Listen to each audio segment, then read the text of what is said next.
Buenos dias, buenos dias, buenos dias. You can probably tell I'm in a better mood than my last talkie video. Today's video, I'm actually going to be doing a few projects, and I'm going to be taking you through, well, I'm not teaching you because I'm kind of like figuring it out as I go, but yeah, I just like, now that I have loads of time on my hands, I just want to do some projects. My first project, so in the garden of my family's cottage of where I'm staying, there are plenty of fruit trees, and one of these trees being sloe berries. Yeah, that's one thing I've definitely missed. In Spain, there's not that many berries. Literally trying to get hold of blueberries and raspberries is virtually impossible. I've gone ahead, and in my last video you've seen that I've picked loads and loads of sloe berries. They literally look like tiny little plums, and basically I'm going to infuse them in gin, and I'm going to make sloe gin and have sloe gin ready for Christmas. Just a short disclaimer, I am aware that for the duration of the video I've been saying that I've been making sloe gin. However, I have been corrected by a friend, and it turns out I'm not making sloe gin, I'm making damson gin, because they're not berries, they're definitely plums. So yeah, just deal with it.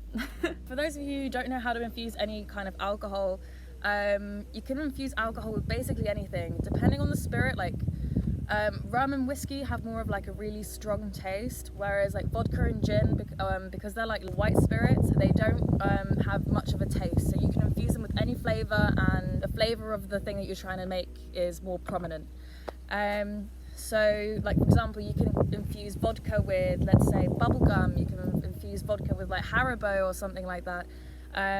But today I'm gonna have to infuse sloe berries into gin.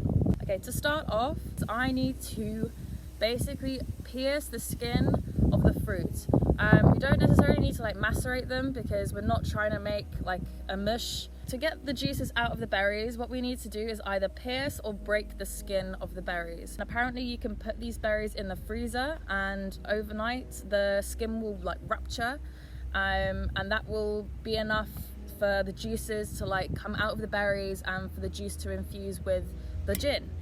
However, in my van I don't have a freezer, so what I'm going to be doing is I am going to be piercing with a fork all these berries individually and then putting them in here.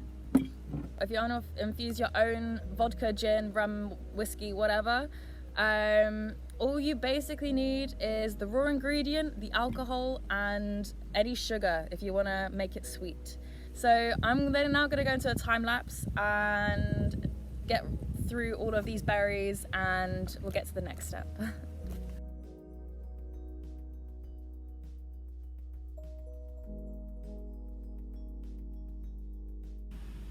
I don't know how far I'm supposed to fill it up. I mean, if you're looking for specifics, this isn't really the video to watch. I'm literally just like, I don't know. I think I'm gonna fill it up to like 2/3. I think. I'm getting attacked by wasps, like, oh sorry, not attacked, I'm just afraid of them. I did look up on Google, and it was like, oh, for 500 grams of sloe berries, you need like 250 for sugar and a litre of gin. So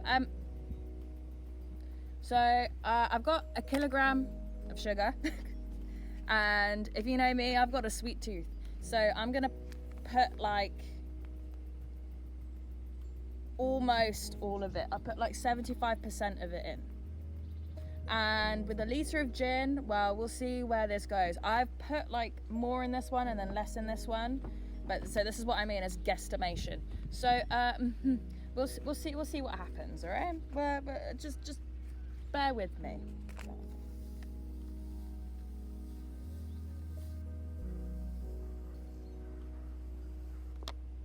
I mean, I think that's enough.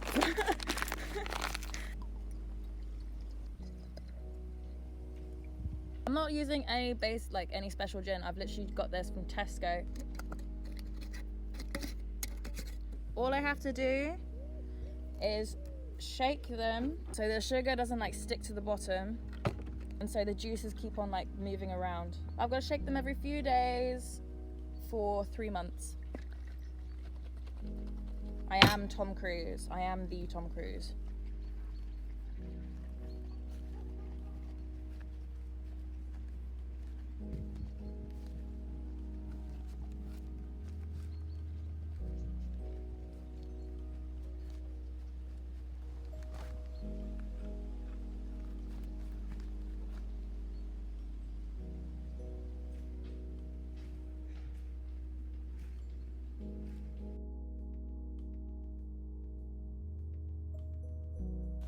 Right, so as you can probably see, like the liquid at the bottom of the jars has turned like a pinky, peachy kind of light purple color, and I assume that's what I'm looking for.